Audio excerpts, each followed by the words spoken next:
Hey, what's going on, guys? We're going to tie up one of my favorite buzzer patterns. If you don't know what a buzzer pattern is, it's basically just a midge pupa. Most of the flies that we've tied up to this point have been pretty easy to tie. This one's going to be pretty simple too, just going to have a few extra steps. I would say this is moderately difficult, if that. I have a 2488 size 20 in the vise, and we're going to start this off with a little bit of cream UTC. Now this is tied very similar to the Juju Baetis, and I tried to do some research to figure out who came up with this pattern, and I could not find anything. So if you happen to know, please leave it down in the comments. I'm just going to start there, and what really makes this fly is going to be the super hair or the supreme hair. Those are basically the same thing. You can use either one. We're going to use brown. I'm going to cut 2 small strands of the brown, and then I'm also going to take 1 strand of this black. Once I have them grouped together like this, just trim that and get it tied in. I'm going to wrap this back a little bit further than I normally would. That's just personal preference. It's how I like to tie these buzzers. Right about there, a good distance past where the barb is. Then I just wrap back forward. If you saw my previous tying video, we're going to kind of do something similar here. I'm going to take a brown Sharpie, and I'm just going to color in the back and the sides pretty light. You don't need to press too hard because I want to leave that underbody real light, and some of this is going to bleed through, but it's still going to have a lighter tone to it. Now what I can do, I'm going to get my thread out of the way for a second. So this is kind of the tricky part. What'll help is keeping your fingers close to the hook itself. I'm going to pull hard at an angle, and eventually what will happen, like right there, you can see it starts to splay out a little bit. Just try to do your best to keep it all grouped together. If it ends up not being perfect, just throw the fly away because the fish will never eat it. Try to make touching wraps as much as you can. If you can't, then it's not the end of the world, I promise. Once I get right about there, I can go ahead and tie it off, and you can see that creates a super nice segmented body.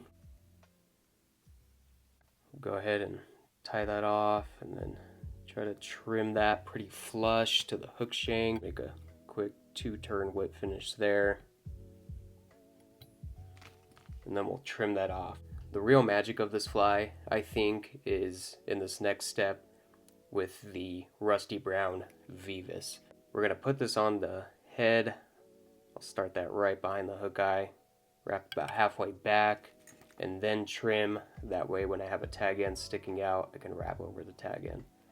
I'll take that back to the end of where I had the cream thread, and then I'll wrap back forward. Next step, we're going to add our wing buds. You guys already know we're adding in some UV. I put this stuff in a lot of my flies.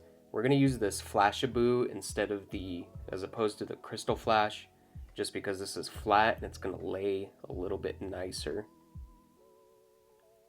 You see, I just wrap it around the thread, and then I wrap it over the top. At this point, what you can do is grab both of these pieces and pull them to either side. So I'm going to start with the one closest to me. I'm going to pull it horizontal with the hook shank, and then just lay my thread over it. Now I'll repeat the same thing on the other side, and just keep in mind if you're folding it from the top, kind of like I did there, there's going to be a slight angle. You don't want it to be too far to the top. You want it to be somewhat parallel with the hook shank. That looks pretty good. I'll make one more insurance wrap. I'm going to get in there with my scissors. I can trim those off now. See, that was the second trickiest part. If you can do that, then you can crank these flies out, no problem. Don't worry about those tag ends if they're sticking out, because you can always hit it with a lighter real quick and get rid of them. Whip finish right there. Grab my scissors and I can trim that up again. So really important, if you decide to clean this up with a lighter, make it quick. You don't want to leave it on there, otherwise everything's going to fall apart. So this is what I do. That's it. Now grab your Solarez or whatever UV resin, and I'm just going to apply this to the head. And now you're going to kind of start to see that Flash-a-boot glow. Here's my UV light. Set that into place, fry it into place. And there you have it.